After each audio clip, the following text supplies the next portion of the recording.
باصافل امیین رسولا منہ، وہی ہے خدا کہ جس نے امیین میں ایک رسول بھیجا. وہی خدا ہے کہ جس نے امیین میں ایک رسول بھیجا. اس کا کام کیا ہے؟ اس کا مقصد بعثت کیا ہے؟ کیوں بھیجا گیا؟ یتلو علیہم آیاتہ، وہ ان امیین پر آیات کی تلاوت کرتا ہے. کون کرتا ہے؟ رسول. کس پہ کرتا ہے؟ امیین پر. یتلو علیہم آیاتہ ویزکیہم، اور ان کے ناپاک نفوس کو پاک کرتا ہے. کون پاک کرتا ہے؟ رسول. کن کے؟ امیین کے.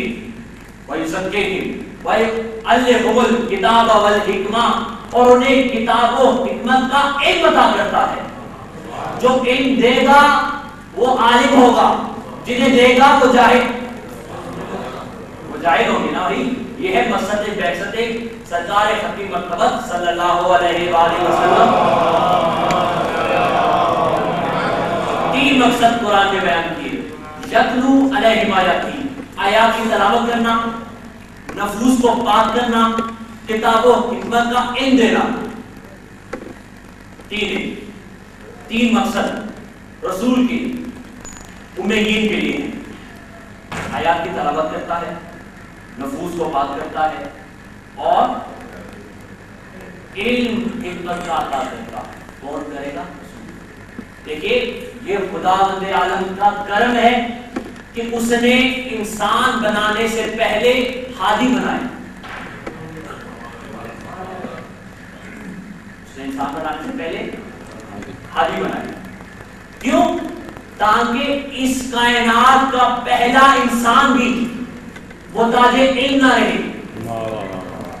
اگر ایسے ہوتا کہ نبی بعد میں بھیجا جاتا اور انسان پہلے بھیج دیے جاتے تو انسان گمراہی میں رہ جاتا، ہدایت کے بغیر رہ جاتا.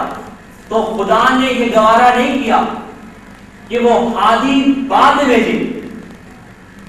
اب آپ کو تھوڑی سی زحمت ہوگی لیکن آپ نے سمجھنا ہے بات. اور میں اپیل یہ کر سکتا ہوں کہ اگر آپ تھوڑی سی میرے ساتھ مطلب چلیں گے تو ہم کسی نہ کسی منزل تک پہنچیں گے، کیونکہ سارے بزرگ بھی بیٹھے ہیں، نوجوان لوگ بھی بیٹھے ہیں. اگر آپ لوگ سردی ہے تو انشاءاللہ ولایت علی کی گرمی ہے، ٹھیک ہے؟ تو سردی کو دور کرتے ہوئے دونوں طاقت سے، دونوں بازو اٹھا کے طاقت سے، پوری طاقت سے نعرہ حیدری. آپ سب کی توجہ چاہیے تھوڑی تھوڑی. دیکھیے خدا نے اس نبی کی بعثت کا دیباچہ حضرت آدم کو کرا. ارشاد ہوا قرآن مجید میں کہ انی جاہل فی الارض خلیفہ، میں اس زمین پر اپنا خلیفہ بنانے والا. انی جاہل، کون کہہ رہا ہے؟ اللہ. کس کے لیے کہہ رہے ہیں؟ آدم کے لیے. کیا بنا رہے ہیں؟ خلیفہ نہیں. تو معلوم ہوا کہ خلیفہ بنانے کا حق اللہ کو ہے. خلیفہ بنانے کا حق انی جاہل فی الارض خلیفہ.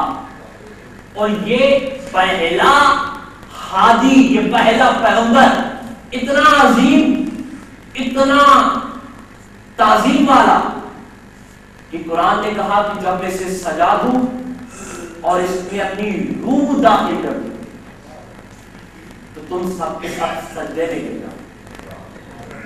اب دوسرے مقام پہ قرآن نے روح کے معنی بتائے کہ میرے حبیب یہ تم سے سوال کرتے ہیں کہ روح کیا ہے، ان سے کہہ دو روح میرے اللہ کا امر ہے.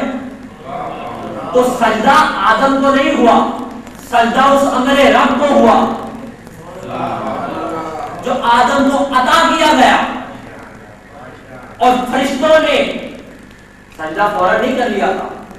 قرآن پڑھیں، دو آرگومنٹ پیش کیے، انکار نہیں کیا لیکن دو آرگومنٹ پیش کیے کہ پروردگار تیری تعریف و تسبیح تو ہم بیان کرتے ہیں. دوسرا یہ تو زمین میں جا کے فساد کرے گا۔ اللہ نے کہا اچھا، اب اللہ امتحان لے رہا تھا فرشتوں کو، اس نے کہا اچھا یہ بات ہے، یہ نام بتاؤ۔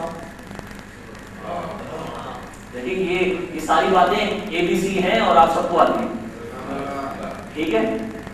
تو یہ بچوں کے لیے اللہ نے کہا اچھا ٹھیک ہے، رکو ملا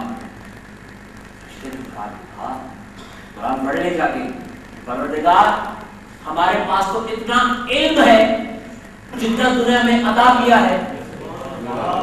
جب فرشتے اپنی کل علمی کا اظہار کر چکے تو اللہ نے آدم سے خطاب کر کے کہا یا آدم انبئہم باسمائہم، یہ اے آدم یہ فرشتے یہ اسما نہیں جانتے، یہ اسما تم فرشتوں کو بتاؤ، تم بتاؤ۔ تو دوستو تو فکر قرآن یہ نہیں ہے کہ قرآن پڑھتے چلے جاؤ مسجدوں میں، بلکہ یہ ہے کہ یہی رکو اور رک کے پوچھو وہ کون سے نام تھے، وہ کون سے اسما تھے جو آدم نے فرشتوں کو بتائے، جس کی وجہ سے فرشتوں نے آدم کو سجدہ کیا۔ تفسیر در منصور جلال الدین سیوطی حوالہ دے رہا ہوں، اس نے لکھا ہے کہ جیسے ہی اللہ نے آدم سے کہا یا آدم انبئہم باسمائہم، آدم نے ادب سے سر اٹھایا۔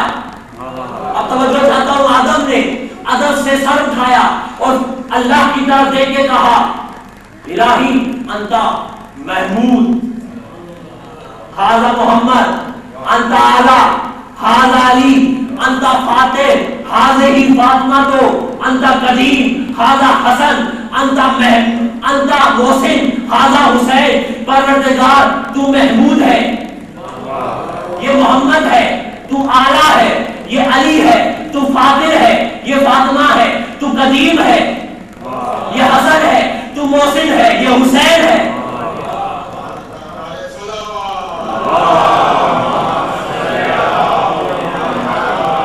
دیکھیے میں آپ کو ایک بتاؤں اہم بات، امام نے فرمایا ہے 3 دفعہ کا ملعون ملعون ملعون، کہ وہ ملعون ہے جس کے سامنے ہمارا نام لیا جائے اور وہ درود نہ پڑھے۔ بابا جب لگتا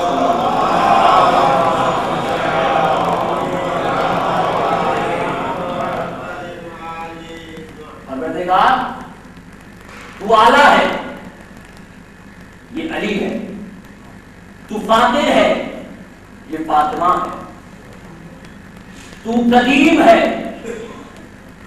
یہ حسن ہے، تو محسن ہے، یہ حسین ہے۔ اب پتہ چلا آدم کو سجدہ کیوں ہوا؟ آدم نے خلق ہوتے ہی ابھی کوئی نماز نہیں پڑھی، ابھی کوئی روزہ نہیں رکھا، کوئی تبلیغ نہیں کی، کوئی قرآن کی تلاوت نہیں کی، کچھ بھی نہیں کیا۔ آدم کو عظمت اس وجہ سے ملی کہ اس نے پیدا ہوتے ہی اپنے عقیدے کا اعلان کیا کہ میں پنجتن پاک کی معرفت رکھنے والا آدم ہوں۔ تو آدم کو سجدہ اس لیے ہوا کہ اس نے کہا کہ میں پنجتنی ہوں، میں پنجتنی ہوں۔ تو اے پنجتنیوں کو دیواروں پر اور اشتہاروں میں کافر کافر لکھنے والوں، تمہارا باپ آدم بھی تو پنجتنی تھا۔ یہ ہے دیکھیں، اور جس نے سجدہ نہیں کیا اس کے 3 نام ہیں۔ اب توجہ بچوں کی، اور مجھے نہیں پتا کہ تینوں سے اس کا کیا تعلق ہے۔ عزازیل شیطان، کرتوتوں کی وجہ سے شیطان، اور ابلیس،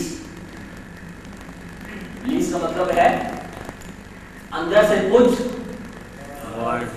نہیں۔ اب توجہ کرے، اب خاموشی آپ کی ٹوٹنی چاہیے۔ اندر سے کچھ، باہر سے کچھ، اندر سے عبادت کی وجہ سے کچھ تھا۔ اب توجہ چاہتا ہوں، اور اللہ نے اسے کہا، اللہ نے کہا کہ تو نے سجدہ نہیں کیا، جا کے قرآن پڑھے، سورہ زوار کیا ہے، جا کے پڑھ لیں، تو نے سجدہ نہیں کیا۔